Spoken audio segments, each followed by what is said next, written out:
Have you ever realized that the biggest lesson of your life might have been taught to you years before you were ready to understand it?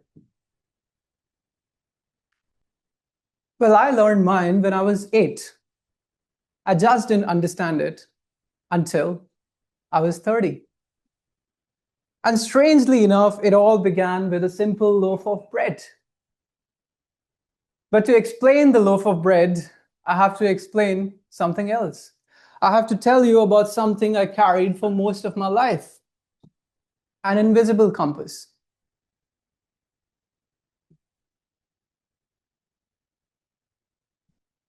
Hello, everyone. I'm Dushyant. You can call me Dush. And I grew up in a small town in the northern part of India. The youngest of 3 siblings, which means 2 things, depending on who you ask. If you ask my parents, I was the youngest one, the one they loved the most. If you ask my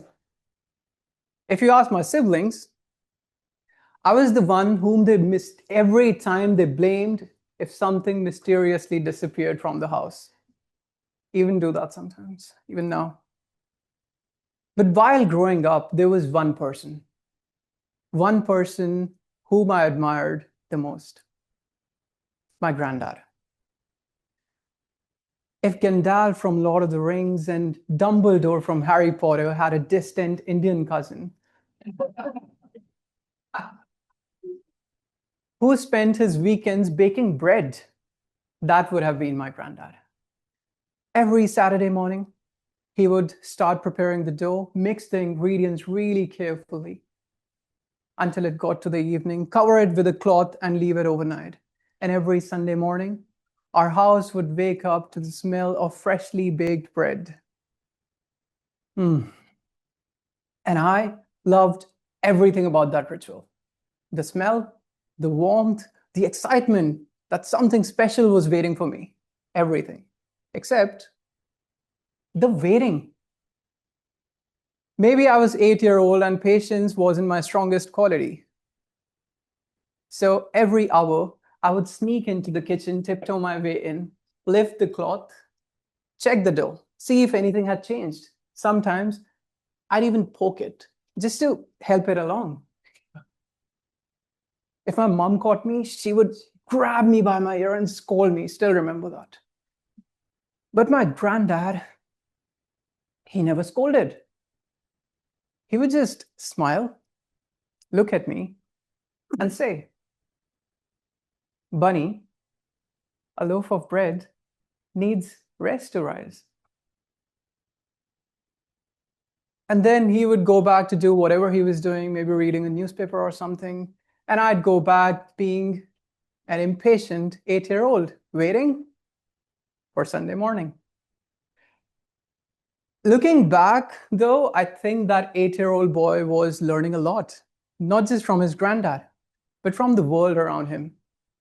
Because as children, we're always watching, always observing, seeing how people treat each other, seeing who gets listened to, who gets admired, who gets taken seriously. And before even realizing, we start creating these invisible rules of how the world works. For me, that rule became simple. If I became successful, I would be respected. And if I'm respected, I would feel like I'm enough. And that belief, ladies and gentlemen, became my compass. It didn't point north, it didn't point south, it simply pointed to whatever came next. And so, I started walking. I left my small town to move to Goa. Now, for those of you who don't know what Goa is, it's like Bali. Nobody goes there to study. But I somehow convinced my parents that, hey, I'm going there to study. I think they knew what Goa was. They just decided to trust me. So either it was beautiful display of affection or a very questionable parenting decision on their end. But Goa gave me something I had never experienced before. Freedom. No parents checking on me, nobody to tell me who you should become. I was discovering myself. And discovering yourself is quite messy. It's not a neat process. So Goa was messy. Late night canteen conversations, which somehow became life discussions. Friendships, they seemed like they would last a lifetime. Arguments, ego battles. My first heartbreak. But hey, I was growing through it all. I was learning how to lead. I was learning how to face my fears, how to face my failures. But even during that freedom, the compass was still there. The moment I would discover one version of myself, it would gently point me to the next version of me. My friends still joke about this. They say, the version of me that entered the college and the version that exited, that graduated, were completely different human beings. And every time they say that, I smile because I know they're right. But I think they just forgot the 4 or 5 different versions of me that lived in between. I was reinventing myself, rediscovering myself. And that journey of rediscovery brought me to Bangalore, the Silicon Valley of India. And finally, it felt like life was rewarding exactly the kind of person I had become. I loved learning, loved taking on bigger challenges. And though the opportunities came, the promotions came, I was getting an option to go and present my work overseas. And every opportunity whispered the same thing to me. Keep going. There was something so addictive about it. It felt like every success was a proof that I was building something bigger, proof that every effort was worth it, proof that I was finally going to become someone that people are going to respect. So I kept chasing. But here's the thing about chasing. The moment you reach that, your mind quietly points you to the next direction. The next goal, the next role, the next promotion, the next person to compare yourself with. And in the middle of all of that chase, Bangalore gave me something I least expected. Love. And ironically, it came through one thing that everyone in Bangalore absolutely hates: traffic. For anyone who's been to Bangalore, I know Alan is nodding his head, will know this. The traffic in Bangalore can test your patience, your relationship, and believe me, sometimes even your faith in humanity. But for me, those same traffic jams, they changed my life. Me and my wife, we met through carpool because Bangalore traffic was getting exhausting to handle alone. So we started commuting together, discussing about life, dreams, and everything in between. And before I even knew it, I was looking forward to those rides. And the roots of that love, that relationship started to grow deeper. The next few years were not always easy, though. We came from different backgrounds: North India, South India, different cultures. Then COVID hit. You all remember that? 4 years. And then she decided to move to Australia. And we decided to do long distance relationship for 8 months. Mind you, it felt like 8 years. It's so funny how time works. When you're busy, years, they just fly by. But when the person you love is on the other side of the world, every day feels endless. So I did what I had always done. Followed my compass. Texted my CEO, hey, is there an opportunity for me in Australia? And to my surprise, he said yes. The dream was becoming real. The small town boy was finally going to live the life that he had always imagined. But sometimes the most important part of the journey begins when you arrive at your destination. And so I arrived in Sydney, Australia. And Australia was everything I had hoped it would be. Beautiful beaches, lovely people, and most importantly, I was building a life with the person of my dreams. On paper, everything looked absolutely perfect. But here's the thing that shifting countries does to you. It's strange. You don't just leave a place behind. You leave a part of yourself, a version of yourself. I left my family, my friends, the cafes which knew my order even before I placed them. The simple daily rituals that once defined me. And now I was supposed to start again? And I know a lot of you would be like, Dush, starting again feels exciting. And I'll admit, it does sound exciting. Starting again sounds exciting up until the point you realize that it's just countless days of repeating same thing over and over again. Buying your grocery, finding a GP, paying your electricity bill on time, wondering why Australians shorten every second word.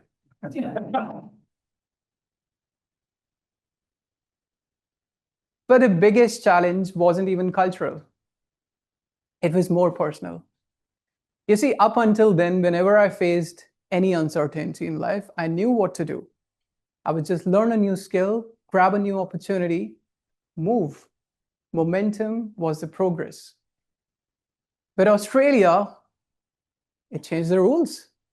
In fact, it changed the entire game. Now life wasn't rewarding me for chasing something. It was asking me to stay. Nothing was wrong. It was just really slow. Promotions, visas, finding a parking spot in CBD. And when you spent your entire life, so many years, defining progress by momentum, even a quiet season of life can suspiciously feel like failure. So yes, nothing was wrong. But the compass that I'd followed for so many years simply stopped working. It did not know which way to point. And my world started to grow smaller and smaller. And days started to become predictable.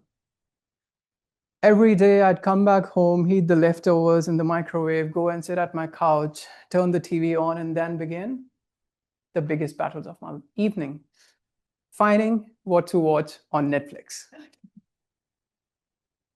20 minutes gone by, still scrolling, before giving up and deciding that there was absolutely nothing worth watching on Netflix, which is quite impressive because they have, 7,000 shows on this?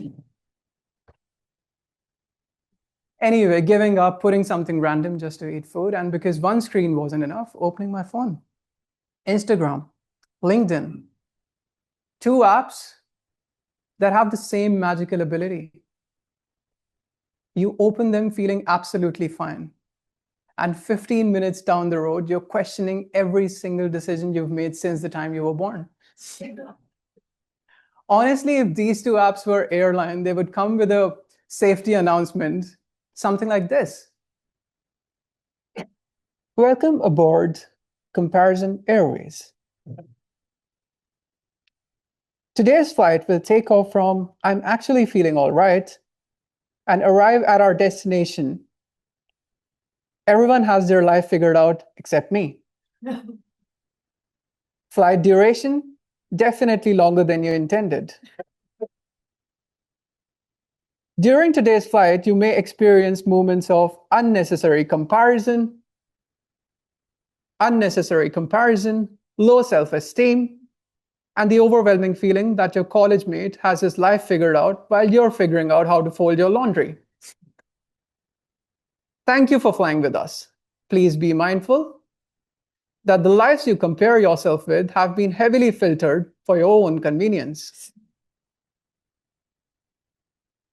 And I was a frequent flyer because every evening I would come back and I would compare my behind the scenes with somebody else's highlight reels.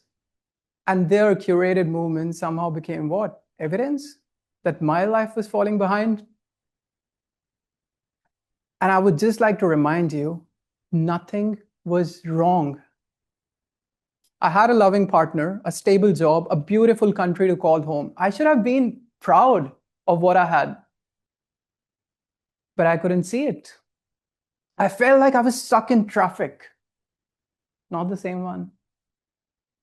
This was different. I felt I was alone. I could see everyone moving with their life, everyone reaching their destinations, and I was left there wondering, why is my lane not moving? And the worst thing was, I couldn't even change lanes. And when you're stuck in your life like that, with nowhere left to go, neither forwards nor backwards, the only place left is to go inwards. And that's exactly where I found myself. One ordinary evening, sitting on the couch in my Sydney apartment, Netflix playing on the TV, leftover food on the table, Instagram scrolling on my phone, and a piece of bread in my hand. And I stopped and I looked at it, really looked at it. And suddenly, I wasn't 30-year-old Dush sitting in his Sydney apartment. I was 8-year-old Bunny, standing in his granddad's kitchen, waiting for Sunday morning, my small hands reaching for the dough. And that's when I heard him. After all these years, Bunny, a loaf of bread needs rest to rise.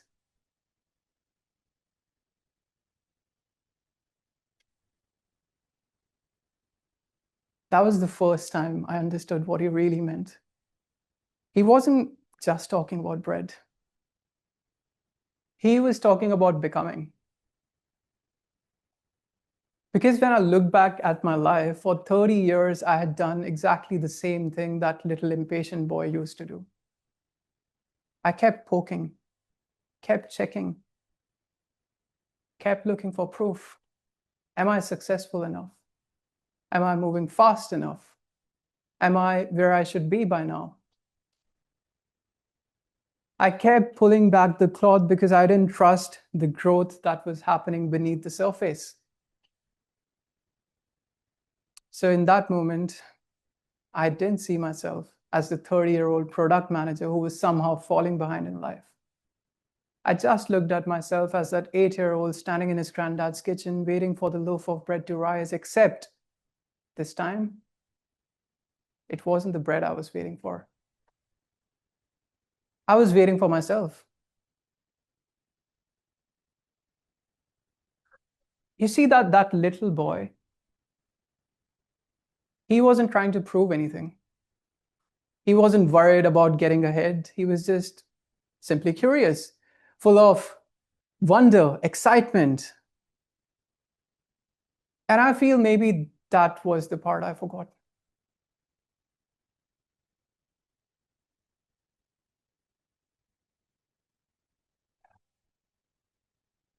And then instead of looking at myself and asking, why aren't you ahead?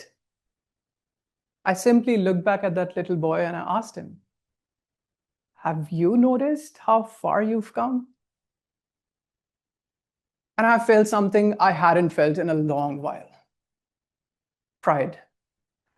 Not because of anything I had achieved, but because of everything that little boy had achieved. He had carried the fear, the uncertainty, the dreams, the courage to leave a small town behind, the courage to cross oceans, the courage to keep going even when life didn't look the way he had imagined. And I feel the person I kept chasing all these years was perhaps the same one that I left behind all these years ago. In that moment, something happened. The compass that I'd carried with me for so many years, the one that had stopped working, it transformed. Not because I didn't want to grow. I still have ambitions. I still want to do everything I wanted to achieve. But now I don't want every single achievement to give me the permission to be happy, to tell me that I am enough.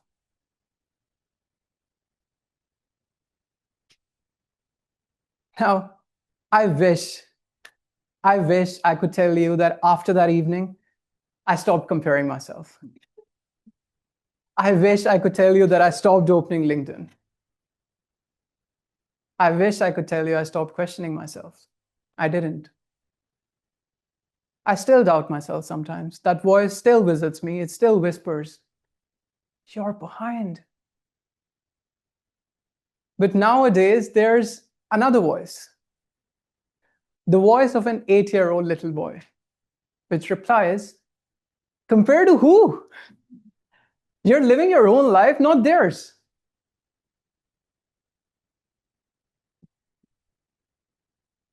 For years, I thought this story was about bread. It wasn't. It was about a little boy who spent years, decades trying to become someone without ever realizing that he already was someone. He was brave, he was courageous, he was clever, curious. He was willing to leave everything behind and enter into a new world and keep going even when he didn't know where the path would lead. And I think we all forget that part of ourselves sometimes. The version who we were before the world taught us how to measure ourselves. The version who we were before we started comparing timelines. Before we started asking, am I enough? So today, I want to leave you with one simple question. What is your forgotten loaf of bread? Maybe it's a dream, a memory, a photograph, a part of you who's patiently waiting for you as you chase to become someone else. Whatever it is, I hope you find it. Because sometimes the biggest lesson of our life is not the one we learn. It's the one we remember.